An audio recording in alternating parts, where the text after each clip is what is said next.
Bonjour à toutes et à tous et bienvenue sur GCN pour revivre les meilleurs moments de la deuxième étape du Tour de Catalogne.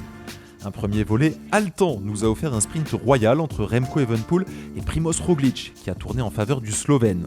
70e victoire et maillot blanc de leader sur les épaules de Roglič. Pour cette deuxième étape, direction la station de ski Valter 2000 pour la première des 3 arrivées au sommet de cette 102e édition. Au programme, 165 km 400 d'une route qui ne fera que grimper. Départ au niveau de la mer, arrivée à 2135 mètres d'altitude. À noter une météo clémente tout au long de l'étape. Des non partants ce matin, conséquence de la chute survenue lors de la première étape de la place Hamilton Sepúlveda. Adam Yates a également été victime de cette chute, mais il est reparti. Le double vainqueur sortant à Valter 2000 aura tout de même du mal à s'illustrer aujourd'hui. Un groupe de 8 compose l'échappée, ils auront au maximum 4 minutes 30 d'avance. On retrouve Jensen, Petilli, Amesqueta, Galvan, Pronsky, Kerr, Asparen ou encore le tricolore en vue depuis le début de la saison, Ewen Kostju. Au pied de la montée finale, il y a de la nervosité et une nouvelle chute. Elle implique Ruben Thompson, Fabio Felline et surtout le français Kenny Elissonde, contraint à l'abandon, comme son équipier Dario Cataldo, et qui a lui abandonné à l'issue de la première étape. Le placement au pied de la montée et l'échappée, ils étaient 8, ils ne sont plus que 2 maintenant à ouvrir la route, les 2 meilleurs grimpeurs, Petilli et finalement il n'y a que Simon Kerr, le plus français des Britanniques, qui s'isole en tête de course mais avec 40 secondes d'avance à 9 km de l'arrivée, ses chances évidemment sont moindres.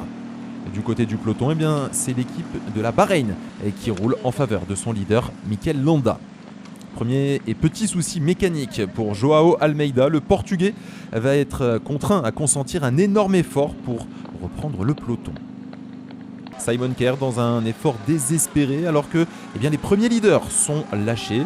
Étonnant, Richard Carapaz ne parvient pas à suivre le rythme, ça a été également le cas pour Egan Bernal. Kerr repris, Uran dans le peloton et attaque de Esteban Chavez. Cette équipe IF Education Easy Post se distingue. C'est dur également pour Romain Bardet. Déjà en difficulté sur Paris-Nice, le Français ne parvient pas à suivre le train à plus de 5 km de l'arrivée. Esteban Chavez qui a attaqué au meilleur des moments dans les pourcentages les plus difficiles et qui prend quelques longueurs d'avance alors que Joao Almeida parvient à reprendre le groupe des leaders. Kuss, parti juste derrière Esteban Chavez, n'a jamais réussi à reprendre le champion de Colombie. L'Américain est revu par le groupe que l'on pourrait nommer peloton. Chavez en tête avec 35 secondes d'avance à moins de 4 km de l'arrivée. C'est un petit numéro que réalise là le champion de Colombie. Après le travail de ses équipiers, Mikel Landa tente de placer une banderille à moins de 2 km de l'arrivée, mais c'est un petit pétard mouillé de la part du Basque.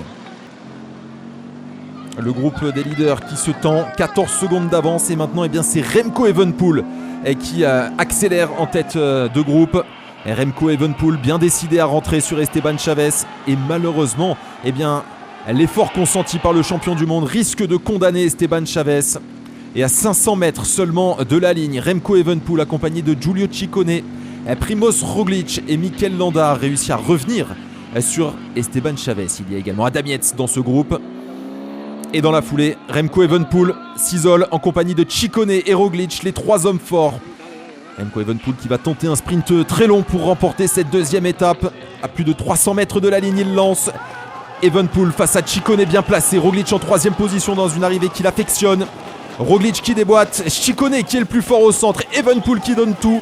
Et à l'arrivée, au jeté de vélo, c'est Giulio Ciccone qui remporte cette deuxième étape. Parfaite maîtrise de la part de l'Italien qui vient remporter au sprint et coiffer les 2 hommes forts de ce Tour de Catalogne, Evenepoel et Roglič. Superbe 9e victoire dans la carrière de Giulio Ciccone. Une équipe Trek maudite depuis le début de ce Tour de Catalogne. Abandon de Cataldo, abandon de Kenny Elissonde, mais victoire pour Giulio Ciccone qui va redonner le sourire à l'équipe américaine. Au classement général et au jeu des bonifications, Roglič compte maintenant 6 secondes d'avance sur Remco Evenepoel et Giulio Ciccone. Les poursuivants sont un petit peu plus loin. Landa, Almeida relégué à 27 secondes. Le top 10 se tient en 45 secondes. On s'attendait à un duel entre Roglic et Evenepoel. Eh bien, il y a un troisième coureur qui vient tirer son épingle du jeu et se mêler à la lutte. Alors, la personne de Giulio Ciccone, très en vue depuis le début de la saison. Déjà une victoire d'étape autour de la communauté de Valence et qui confirme ses bonnes dispositions.